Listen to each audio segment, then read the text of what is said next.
لوگ کہتے ہیں یہ بڑا برا وقت ہے، میں کہتا ہوں اسلام نے صحابہ تابعین کے بعد اگر کوئی اچھا وقت دیکھا ہے نا تو یہ آج کا زمانہ ہے۔ کس مبارک دور کی آپ بات کر رہے ہیں؟ مبارک دور صحابہ تابعین تبع تابعین کے بعد اب آیا۔ جس دور سے ہم گزر رہے ہیں یہ نہایت پرفتن دور ہے، اور جو ہم زمانہ رسالت سے دور ہوتے جا رہے ہیں اور قیامت کے قریب ہوتے جا رہے ہیں تو خیر کم ہوتا جا رہا ہے اور شر بڑھتا چلا جا رہا ہے۔ احادیث طیبات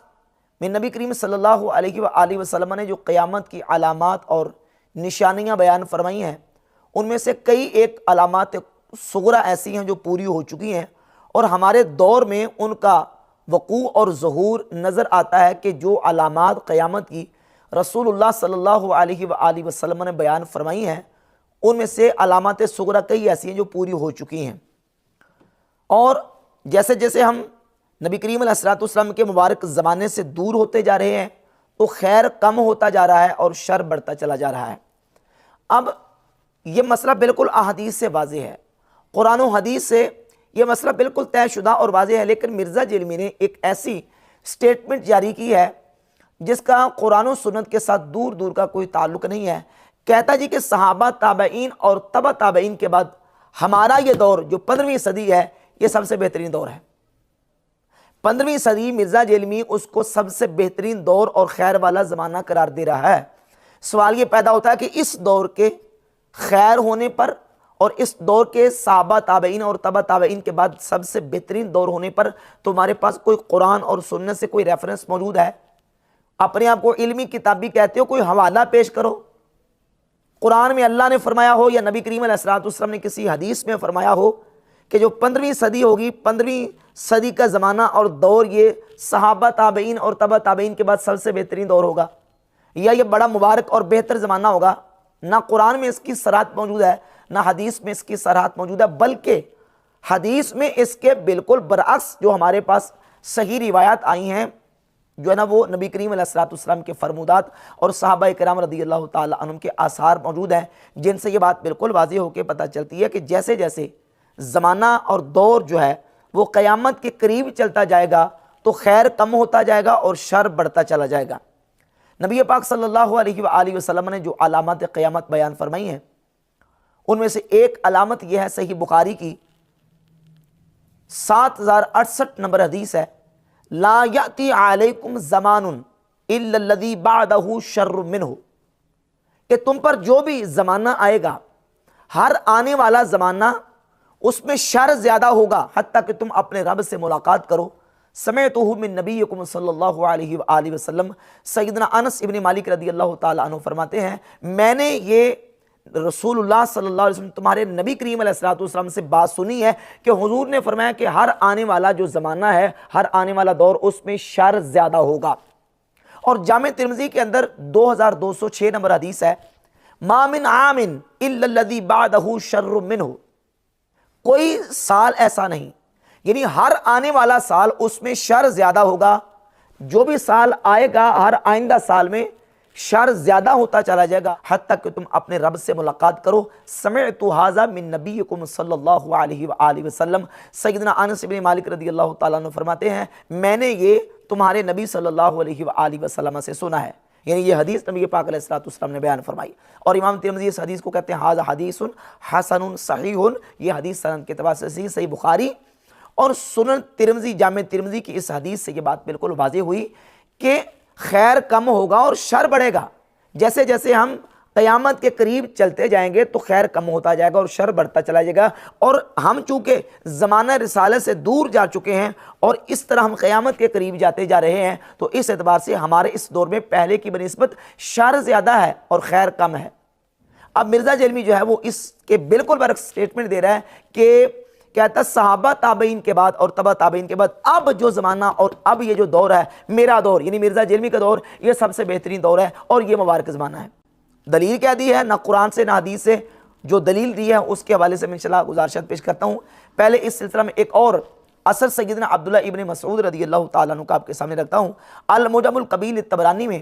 امام ابو القاسم سلیمان ابن احمد طبرانی نے جلد نمبر 9 صفحہ نمبر 154 اور ایک نسخے کے مطابق 169 نمبر صفحہ ہے، 8773 نمبر حدیث ہے، سیدنا عبداللہ ابن مسعود رضی اللہ تعالیٰ عنہ اپنی بیوی سے فرمانے لگے کہ الیوم خیر ام امسی،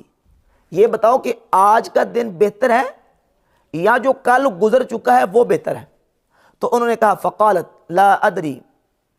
تو سیدنا عبداللہ ابن مسعود رضی اللہ تعالیٰ عنہ کی زوجہ محترمہ وہ کہنے لگی مجھے معلوم نہیں۔ فقال، تو آپ نے فرمایا ولکنی ادری، لیکن میں جانتا ہوں، امسی خیر من الیوم، جو گزر گیا دن ہے وہ آج سے بہتر ہے، والیوم خیر من غد، اور آج کا دن آنے والے کل سے بہتر ہے، حتی تقوم الساعہ، حتیٰ کہ قیامت قائم ہو جائے۔ تو پہلا جو دن گزر گیا وہ آج سے بہتر، اور آج کل سے بہتر، اور ایسے ہی قیامت تک فرماتے ہیں کہ جو ہر آنے والا دور ہے وہ پہلے دور سے خیر میں کم ہوگا، اور جو پہلا دور ہے وہ آنے والے دور سے خیر میں زیادہ ہوگا، اور آنے والا دور شر میں زیادہ ہوگا، اس میں خیر کم ہوگی اور شر زیادہ ہوگا۔ اب صحابہ تابعین اور اتباع تابعین کے بعد یہ جو ہمارا 15ویں صدی کا دور ہے، یہ دور صحابہ تابعین اور تبع تابعین کے بالکل متصل آیا ہے، یا درمیان میں تقریباً 1100-1200 سال کا درمیان میں عرصہ موجود ہے؟ یہ جو 1100-1200 سال کا تقریباً درمیان میں عرصہ موجود ہے، کیا اس میں خیر نہیں تھا اور یہ دور مبارک دور نہیں تھا؟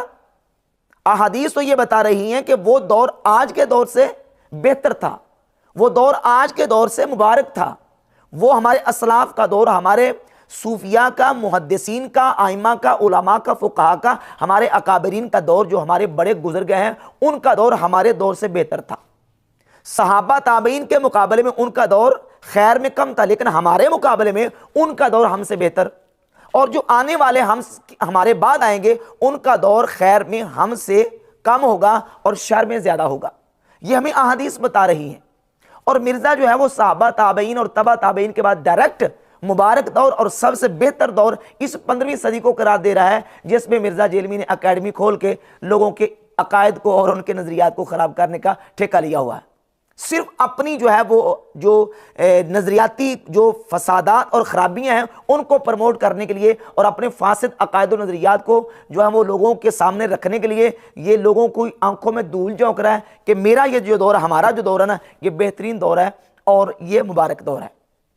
جبکہ رسول اللہ صلی اللہ علیہ وآلہ وسلم کی واضح حدیث موجود ہے کہ ہر آنے والا جو دور ہے وہ پہلے دور سے خیر میں کم ہوگا اور شر میں زیادہ ہوگا۔ اور اس کے ساتھ جو علامات قیامت ہے، ایک علامت یہ ہے کہ علم کم ہوگا، علم اٹھا لیا جائے گا، علم کم ہوتا جائے گا اور جہالت پھیلتی جائے گی۔ اب ظاہر ہے کہ یہ جو قیامت کی علامات ہیں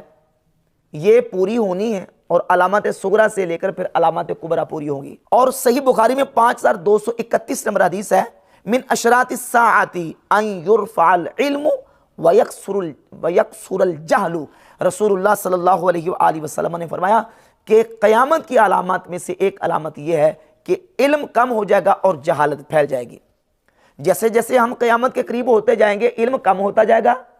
اور جہالت پھیلتی چلی جائے گی۔ اور مرزے کو پوچھ کے دیکھ لیں، مرزا کہتا نہیں جی لوگوں کو تو اویئرنس اب آئی ہے، اب لوگ گھاس نہیں کھاتے،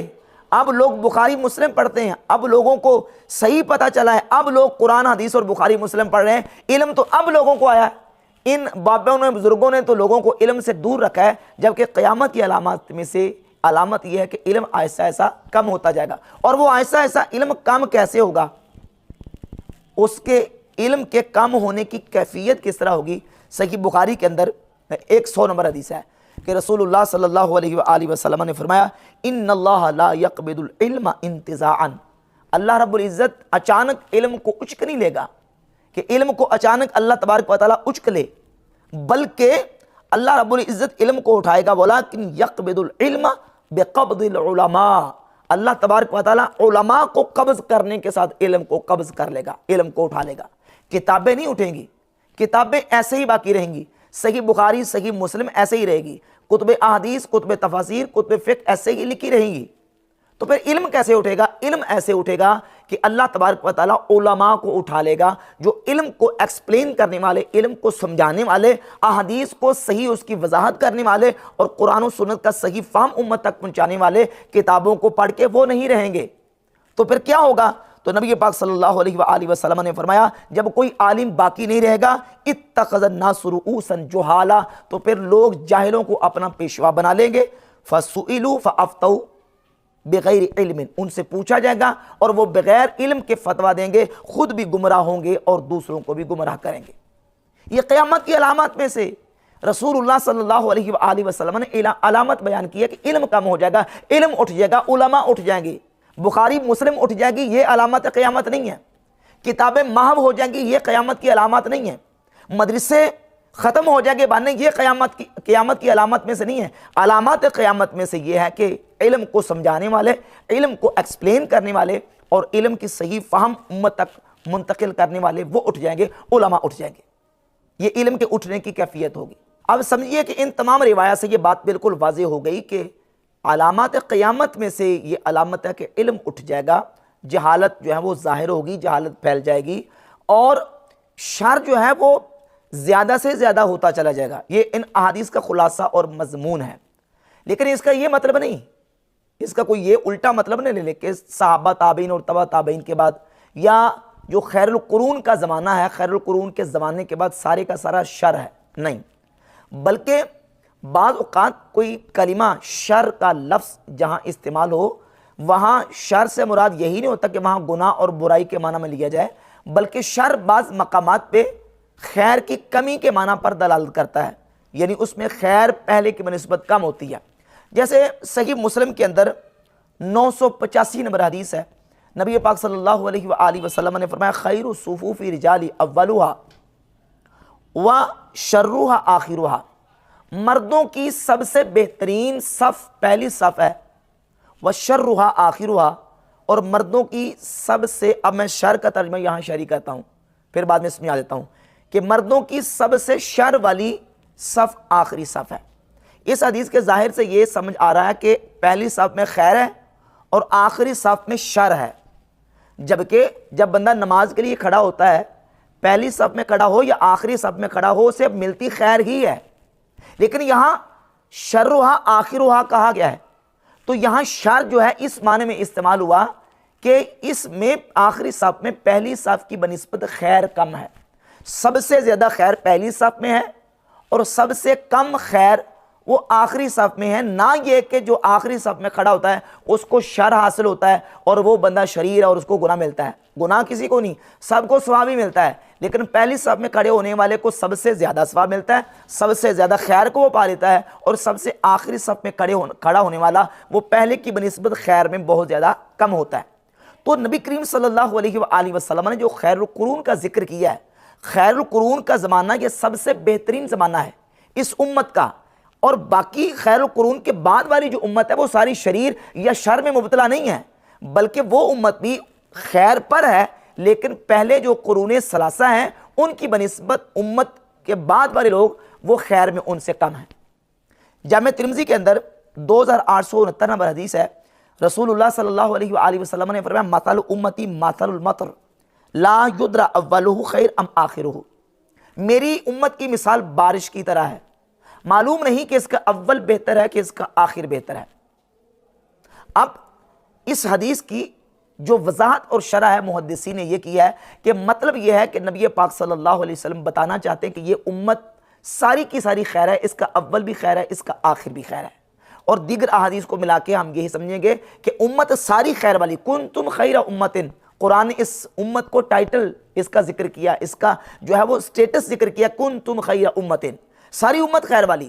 لیکن اس امت کا سب سے زیادہ خیر اور بلائی اور بہتری جو ہے وہ قرون ثلاثہ کے اندر، اور بعد والے لوگ بھی خیر پر ہیں لیکن ان کی بنسبت خیر میں کم ہے۔ تو اب ثابت ہوا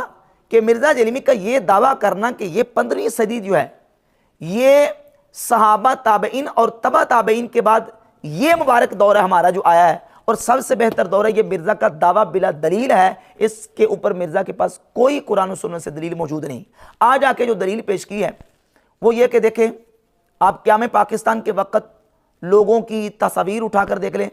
آپ کو کوئی بندہ داڑھی والا نہیں ملے گا،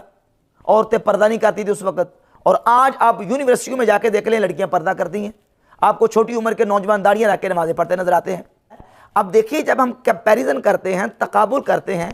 تو چند لڑکے نوجوان اگر مسجد میں داڑھی رکھ کے نماز پڑھنے کے لیے آتے ہیں، تو اس کے مقابلے میں دوسرے نوجوانوں کو دیکھیں جو گمراہی، دلالت اور اس دور کے جو سب سے زیادہ بڑا فتنہ ہے الہاد اور فحاشی اور عریانی کا، اس میں مبتلا ہے۔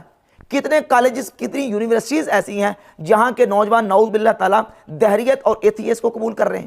بے دین ہو رہے ہیں، اپنا نام عبداللہ بتاتے ہیں، عبد الرحمن بتاتے ہیں، اور ان سے پوچھو تو وہ کہتے ہیں عبد الرحمن ہے ہی نہیں، خدا کے وجود کے منکر ہے، اور ایسی ایسی جو ہے وہ معصیت اور ایسی ایسی فحاشی اور عریانی کے اندر مبتلا ہیں کہ الامان والحفیظ وہ نہیں دیکھے جاتے۔ اور پھر مرزا کو یہ تو نظر آ گیا کہ قیام پاکستان کے وقت لوگوں جو چند تصویریں وائرل ہیں ان کے اندر جو ہے وہ لوگوں کی داڑیاں نہیں ہیں، تو جو سابقہ پرانے سائنسدان ہیں، مسلم سائنسدان، ان کی داڑیاں نظر نہیں آ رہی مرزا جرمی کو۔ جتنے سائنسدان آپ پرانے ان کی تصاویر گوگل سے کم از کم، مرزا کے استاد گوگل سے نکال کر دیکھ لیں، تمام کی داڑیاں، پگڑیاں، امامیں باندھے ہوئے ہیں اور داڑیاں رکھی ہوئی ہیں، وہ تمہیں نظر نہیں آتے۔ اور کتنے ہی ایسے لوگ ہیں جو اس وقت قیام پاکستان کے لوگ بھی بے حمدی تعالیٰ اس وقت بھی لوگ جو ہے نا وہ مطلب کہ باشرہ تھے، باریش سے